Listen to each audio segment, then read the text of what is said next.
Hello, good morning friends. Welcome to our SEMT YouTube channel. અત્યાર સુધી મિત્રો આપણે કેન યુ ઇન્સ્ટોલ લવ, ત્યાર પછી છે કંચનજંગા ઇન ધ સેન્સ કે sunrise on the Kanchenjunga and unforgettable Walt Disney lesson અને પોએમ જોઈ ગયા છે. ત્યાર પછી યુનિટ 2ની અંદર રીડ 2 એ આપણે એક પોએમ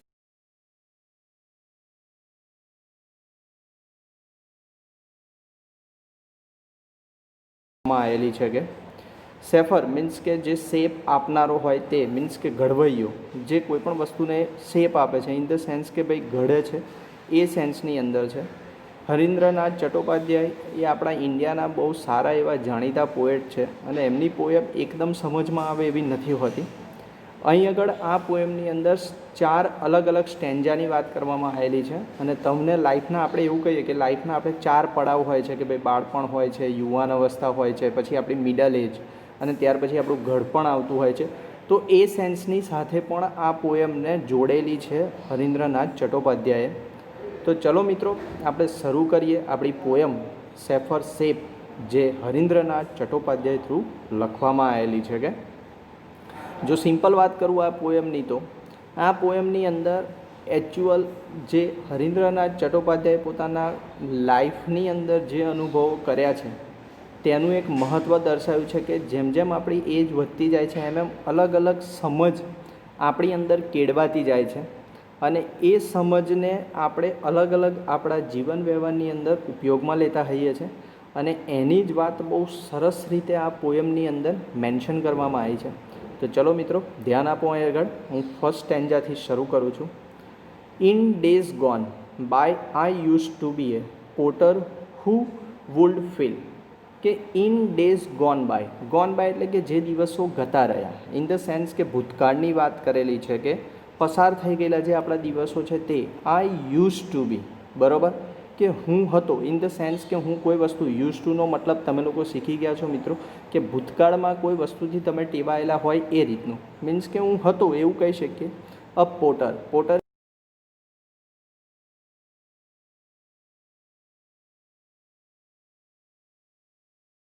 મીન્સ કે મને આજે મારી આંગળીઓની અંદર કે હું એક કુંભાર હતો જે આજની તારીખમાં કે મને ફીલ થાય છે, મને અહેસાસ થાય છે કે મારી ફિંગર જે મારી આંગળીઓ છે એ યલ્ડિંગ ક્લે જે પેલી ભીની માટી હોય છે મુલાયમ માટી એ માટીને અલગ અલગ આકાર આપતા હોય. મીન ધ સેન્સ કે તમે કોઈ કુંભારને જોયો હશે ચાકડા ઉપર પોતાના કોઈ વાસણ છે, માટલું છે, કંઈક બનાવતો હશે તો એને તમે કે જેની આંગળીઓ થ્રુ એ કોઈપણ વસ્તુને એક શેપ આપતો હોય છે કે to pattern on his wheel means કે અલગ અલગ ઢગલો અલગ અલગ પ્રકારની પેટર્નને એ પોતાના ચાકડા ઉપર જે પેલું વ્હીલ હોય છે જે ચાકડો હોય છે જેને ફેરવીને એની ઉપર માટી મૂકવામાં આવતી હોય છે અને ત્યાર પછી એને સરસ અલગ અલગ પ્રકારના એ શેપ આપતો હોય છે કે but now through wisdom lately won કે આગળ કહે છે બટ મીન્સ કે વિરોધાભાસ દર્શાવ્યો છે. જે ઉપરના 4 વાક્યો હતા એની વિરોધની અંદર આ 4 વાક્યો બીજા મૂકેલા છે. But now through wisdom lately won wisdom એટલે ડહાપણ આપણે કહી શકીએ, બુદ્ધિ પણ કહી શકીએ કે જે મારામાં લેટલી વોન જે મારામાં પાછળથી આવ્યું છે કે ડેટ પ્રાઇડ હેઝ ડાઈડ અવે મીન્સ કે જે મારામાં ડાપણ કે જે મારામાં બુદ્ધિ આવી છે અનુભવથી કે જે મારી પ્રાઇડ હતી મને જે અભિમાન હતું મારો જે ઘમંડ હતો બરાબર એ હવે મરી ગયો છે. ઇન ધ સેન્સ ડાઈડ હવે એ જતો રહ્યો છે. કારણ કે અત્યારે આપણે કોઈ વસ્તુમાં આપણી માસ્ટરી હોય તો આપણને એને લઈને એક અહમ હોય છે કે ભાઈ હા હું આવું કરું એવું મારે જેવું કોઈ ના કરી શકે. તો સેમ કન્ડિશન કહી છે કે જે મારામાં એ પ્રાઇડ હતી એ હવે મરી ગઈ છે કે આઈ હેવ કેસ to be the Potter and have learn to be the clay એટલે કે મેં હવે પોટર બનવાનું છોડી દીધું છે, ત્યજી દીધું છે. And have learn to be the clay અને હવે હું લર્ન ઇન ધ સેન્સ કે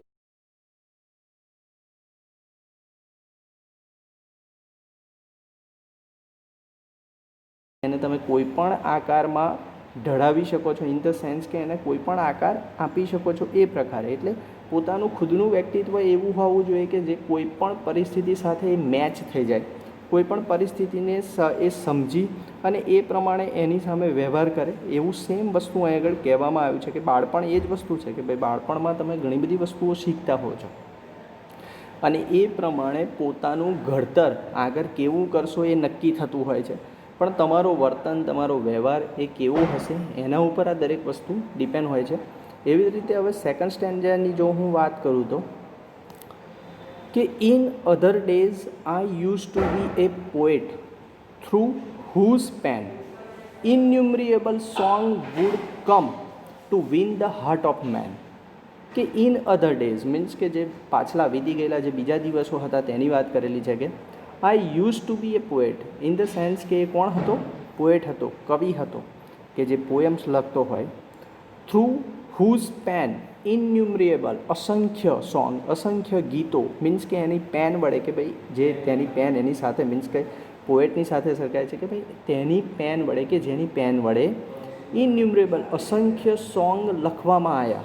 wood come in the sense લખવામાં આવ્યા એમ કે બહાર આવ્યા. To win the heart of main કે લોકોના હૃદય જીતવા માટે. સ્વાભાવિક વસ્તુ છે કે ભાઈ એ સમયમાં આપણું વ્યક્તિત્વ એ ટાઈપનું હોય છે કે ભાઈ આપણે આપણા વર્તન, વ્યવહાર કે વાણીથી આપણે કોઈપણના મનને જીતી શકીએ. તો એ વસ્તુ આગળ કહેવા માગે છે. બટ ફરીથી વિરોધાભાસ દર્શાવે. But now through new got knowledge in the sense કે જે નવું નોલેજ આવ્યું, જેમ જેમ આપણી લાઈફ એ જ છે કે લાઈફમાં જેમ જેમ આગળ જઈશું એમ એમ આપણે દરેક વસ્તુ શીખતા જ જઈશું.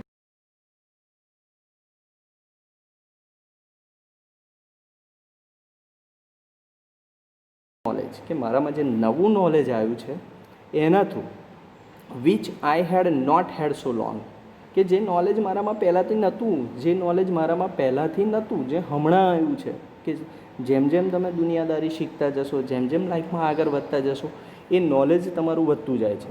એટલે કે જે મારામાં નવું નોલેજ આવ્યું છે, જે પહેલેથી ઓલરેડી નહોતું, કે આઈ હેવ કેસ to be the poet and have learn to be the song. એટલે કે મેં હવે પોએટ બનવાનું છોડી દીધું છે and have learn to be the song, અને સોંગ બનવાનું શીખી ગયો છું. ઇન ધ સેન્સ કે કોઈની વાતોમાં પોતાનું વ્યક્તિત્વ આવવું એ બહુ મહત્ત્વની વસ્તુ હોય છે.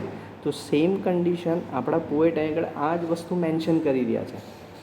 અત્યાર સુધી પોતે સોંગ રચતા હતા, અત્યાર સુધી આપણે કોઈ પણ વસ્તુની રચના કરીશું, પણ જ્યારે આપણા જેવી કોઈ બીજી રચના કરવામાં આવે તો એ આખી વસ્તુ, અત્યારે ઘણી બધી જગ્યાએ તમે સાંભળ્યું હશે, મમ્મી પપ્પા તમને એક્ઝામ્પલ આપતા હશે કે જો પેલો ભણી ગણી કેટલો બધો આગળ વધી ગયો, બેટા આપણે એના જેવું થવાનું છે, આપણે એના જેવું ભણવાનું છે. તો સેમ કન્ડિશન અહીં આગળ કઈ છે? મીન્સ કે પોતાનું એક વ્યક્તિત્વ, પોતાને જ્યારે સમજ આવે તો પોતાની એક ઇમેજ, પોતાનું એક વ્યક્તિત્વ ઊભું કરવું બહુ જરૂરી હોય છે. સેમ એ જ ટાઈપનું જે આપણી યુવાન અવસ્થાની જે આપણી લાઈફ છે એમાં યુવા અવસ્થા છે એમાં પરફેક્ટલી મેચ થાય છે. ત્યાર પછી આપણે થર્ડ સ્ટાન્જાની વાત કરીએ કે I was A fashioner of stored. Fashioner means કે તલવારને બનાવનાર વ્યક્તિ. જે તલવાર બનાવતો હોય એ વ્યક્તિને આપણે શું કહી શકીએ છીએ? ફેશનર કહી શકીએ છીએ, જે તલવાર બનાવતા હોય છે. તો એની આગળ વાત કરી છે કે જે ફેશનર છે એની વાત કરી છે, બરાબર, કે ભાઈ તલવારની ધાર કાઢનાર કહી લો કે તલવાર બનાવનાર કહી લો એ વ્યક્તિ, કે ભાઈ હું પહેલાં એ તલવાર બનાવતો હતો, કે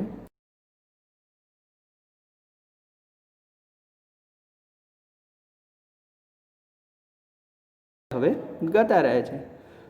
વિચ ઓન એ 100 ફેટલ બેટ્સ, બરાબર, કે જે તલવાર હું બનાવતો એ 100 સો, બરાબર, સોની સંખ્યામાં બેટલફિલ્ડ, એટલે આપણે કહી શકીએ યુદ્ધભૂમિ, બરાબર, કે જેમાં બેટલફિલ્ડની અંદર ગ્લિટર, ગ્લીમ એન્ડ સોન, કે એ તલવાર, આ ત્રણેય શબ્દો ચમક સાથે જોડાયેલા છે. કે ભાઈ ગ્લિટર મીન્સ કે ચમકવું આપણે કહી શકીએ છીએ, ગ્લીમને આપણે એવું કહ્યું ચમકી ઉઠવું કહી શકીએ છીએ, સોન એટલે એક ટાઈપની ચમક જ કહી શકીએ છીએ. તો આ ત્રણેય શબ્દો ચમક સાથે જ છે. કે જે બેટલફિલ્ડની અંદર વીચ શબ્દ છે, એટલે જુઓ વીચ, તલવાર એક વસ્તુનું નામ છે એટલા માટે અહીં આગળ વીચ શબ્દ આવેલો છે. એવી જ રીતે તમે આગળ જોયું હશે પેન માટે રિલેશન બતાવ્યું છે, અને એ જ રીતે તમને આગળ ફર્સ્ટ સ્ટાન્જાની અંદર પોટરની આગળ પોટર પછી હું મૂક્યું છે, ઇન ધ સેન્સ કે વ્યક્તિની વાત કરી છે.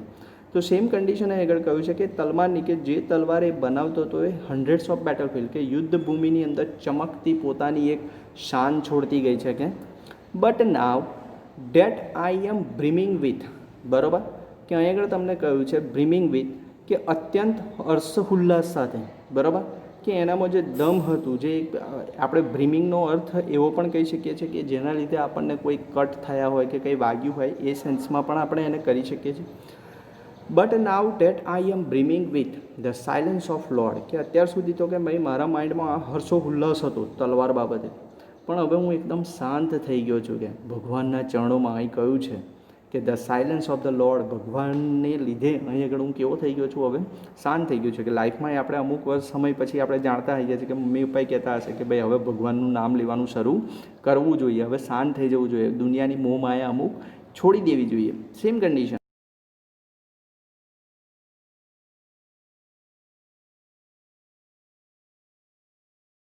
રોડ બનાવવાનું, ઇન ધ સેન્સ કે તલવાર બનાવવાનું છોડી દીધું છે, અને હવે હું શું શીખ્યો છું, તલવાર બનવાનું શીખ્યો છું. ઇન ધ સેન્સ કે તલવાર બની રહ્યો છું. કે અને હવે છેલ્લો સ્ટેન્જા આપણી વાત કરીએ તો, in bygone times I use to be a dreamer who would hull, in the sense કે ભાઈ જે દિવસો ગતા રહ્યા છે, બરાબર, કે બાયગોન ટાઈમ્સ કે જે સમય ગતો રહ્યો છે, હું ડ્રીમર હતો. ઇન ધ સેન્સ કે સ્વપ્ન જોતો હતો, સ્વપ્ન વ્યાપી હતો, કે જે સ્વપ્નમાં પોતાની દુનિયાને રચતો હોય, વુડ હર, બરાબર. તો અહીં આગળ તમને કહ્યું છે બૂમો પાડવી, અવાજ ઉઠાવો, ઇન ધ સેન્સ કે મારા સ્વપ્નો પૂરો કરવા માટે. On every side and insolence of the ઇર્મલ and pal, in the sense કહ્યું છે કે દરેક બાજુ, બરાબર. અહીં આગળ કહ્યું છે અન્યાયી, ગેરરીતિ, આપણા જે સ્વપ્નો હતા એને પૂરા કરવા આપણે ઘણી બધી વસ્તુ ખોટી પણ કરીએ છીએ. સેમ વસ્તુ આપણે મોતી અને માણેકની આગળ વાત કરેલી છે. ઇન ધ સેન્સ ઇમરલ્ડ એટલે આપણે એવું કહી શકીએ માણેક, અને પલ એટલે મોતીની આગળ વાત કરી છે કે ભાઈ ઓન એવરી સાઇડ એન્ડ આઇસોલન્સ ઓફ ઇનમેન એન્ડ પર્લ, મીન્સ કે મેં મારા સ્વપ્નોની અંદર હંમેશા મોતી અને માણેકની જ રચના કરી છે, પછી ગમે તે રીતે હોય. બટ નાવ, પણ એનો પાછો વિરોધાભાસ આવ્યો, but now that I am cleaning at the feet of the Supreme, Supreme in the sense ભગવાન, ગોડ, બરાબર. પણ કે હવે હું ભગવાનના ચરણોમાં જઈને, મીન્સ કે ભગવાનના ચરણોમાં ઘૂંટણીએ જઈને પડ્યો છું. ક્લિનિંગ ઇન ધ સેન્સ ઘૂંટણીએ પડવું. At the feet of the supreme, supreme means કે ગોડ. આઈ હેવ કેસ to be the dreamer and I have learn to be the dream, અને હવે મેં ડ્રીમર બનવાનું છોડ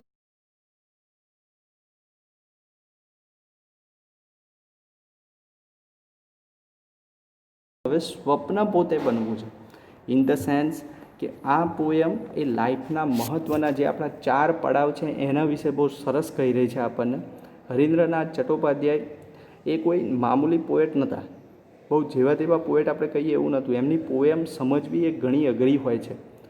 તમે નો ડાઉટ રેફરન્સ બુકની અંદર સીધું એનું ગુજરાતી જોઈ શકો છો, પણ એકચ્યુઅલ એનું મિનિંગ જે આગળ મેન્શન કરવા માગે છે એ ખૂબ જ અલગ છે. એટલે મિત્રો, હું આશા રાખું કે તમને આ પોએમની અંદર સારી એવી સમજ આવી હશે અને ખબર પણ પડી હશે. જો કંઈ ખબર ના પડી હોય તો પોતાના કોમેન્ટ બોક્સની અંદર લખજો, બરાબર. તો હું એ વસ્તુનું સોલ્યુશન આપીશ. Thank you very much.